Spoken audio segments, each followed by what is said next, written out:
Hey guys, we're gonna have to do this the old-fashioned way. I cannot find my microphone and my husband installed a server, so until I get a new mic, it's gonna be a little bit loud and I am sorry about that. This week is a What is Beth Into? And I will be right back to explain it.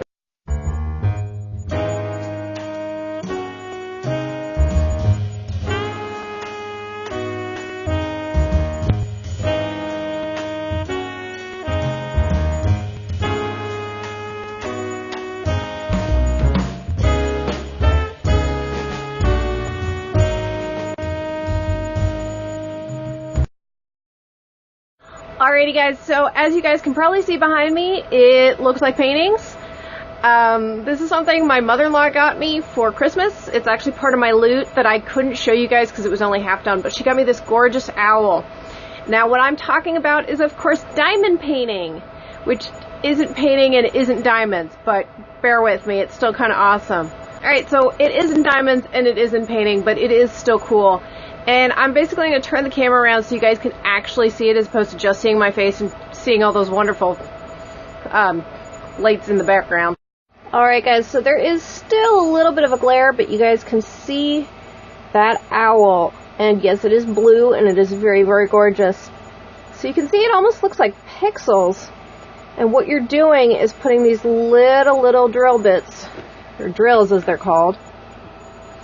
You guys can see there's my Starry Night that I finished. You can see the pixels a little bit better. It's really kind of cool. It is kind of tedious because you are working with like super tiny little pieces. And here's the one I've been working on. If you've seen my videos on Instagram or my pictures on Instagram, I kind of hinted at what this is. Here's the full reveal. It is obviously the rose from the new Beauty and the Beast. And as you can see, this is what you're working with. So you get these little tins to put them in, and these little sort of stylus pen things, and you end up putting a little bit of the pink goop in it. Let's see. I don't know how much you guys want to actually... I don't know how much you guys actually want to watch me do this, because, like I said, it is really, really tedious. And you guys can see this has been a lot of work. So basically, this sheet comes up and underneath is a sticky paper. And I'm not going to do a full demonstration because obviously there's bazillions of these tutorials on YouTube. But you're literally just taking the tiny, and I mean tiny, little things. Let's focus on those.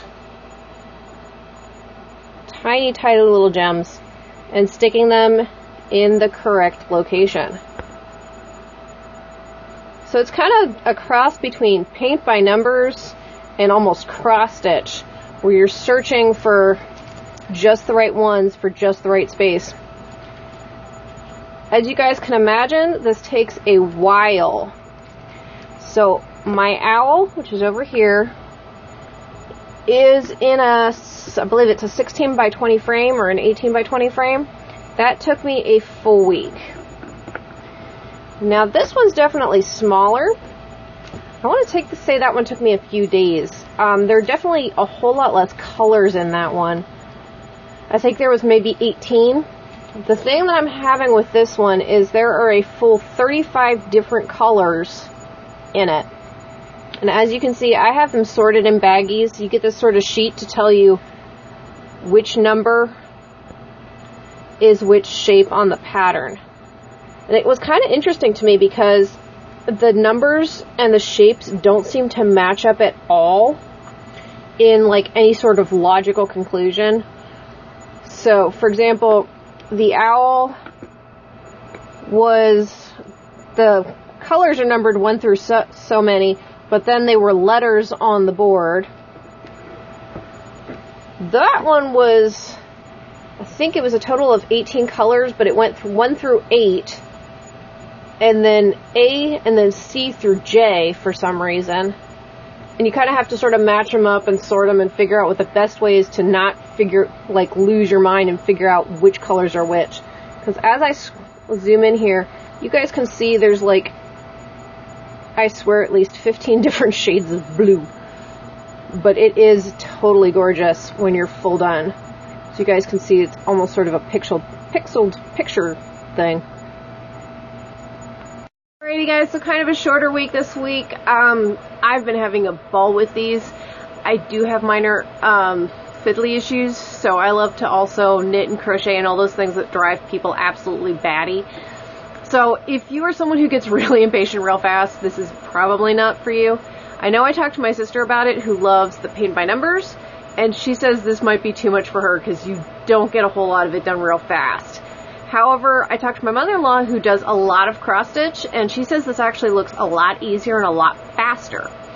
So it's kind of up to you. I think they're super cool. Like I said, I have one of my favorite paintings because, you know, as a Doctor Who fan, you have to have at least one Van Gogh. The owl's just really funny that my mother-in-law got it for me because my Patronus is actually an owl, so that's really cool. And I picked that one because, well, she is my princess. So there. Other ones I found that are really cool, I found a stained glass stitch from Lilo and Stitch that I'm super interested in trying. I even found My Neighbor Totoro, so that one was cool. My husband actually helped me pick one out so we could put it down in his office. Let's see, what other ones did I try? And I have like a list on my Amazon wish list because these can be found on Amazon. I actually got this idea as a Christmas present for my sister-in-law last year because I knew she liked color by numbers. And I think she actually hasn't even started it yet. She is a full-time nurse though, so reasons. But I'm so intrigued. I'm thinking of getting one for the spare bedroom to go with that theme. I found a My Little Pony one for my daughter, so that one was cool.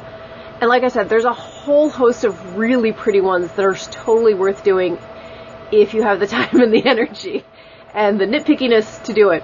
I will say there have been a few that I've put the wrong one in because I was like on the last color and there's one that I got wrong, or, you know, one that I missed, and I'm like, you know what, I'm not trying to find one of the 35 baggies that's somewhere. So it might not be exact, but it's up to your own OCD levels about how you want to do that. If you are interested, there are a lot, and I mean a lot, of tutorials on how to do these. It's not really rocket science. You kind of just match the color to the thing. It is tedious as all crap. If you guys are interested, I can give you guys all the information. It'll be down below. Now let me know, what is your favorite tedious things you do while you binge? Yes, I'm going to circle into it. Since we are doing binge for this month's crate, this is something I do while we binge TV. On a totally side note, the thing that I found the funniest is I learned that the clinical definition of binging a TV show, you only have to watch 3 episodes in a row. Now, I don't know about you guys, but my fandom runs strong. I don't think I've ever only watched 2 episodes of anything in a row unless I was like, you know, doing dishes. And then it was like on my phone for the half an hour that I was doing dishes, and then I turned it off and turned it on the next time I did a chore. Like when my husband and I sit down and watch a show, I swear we watch at least 5 episodes a day, which is probably a bad thing given how much time we're wasting watching television. But so what are things you do when you binge television? Are you one of those people that can just sit and watch? I am sadly not that person. I have been known to make a lot of knitted things in the process.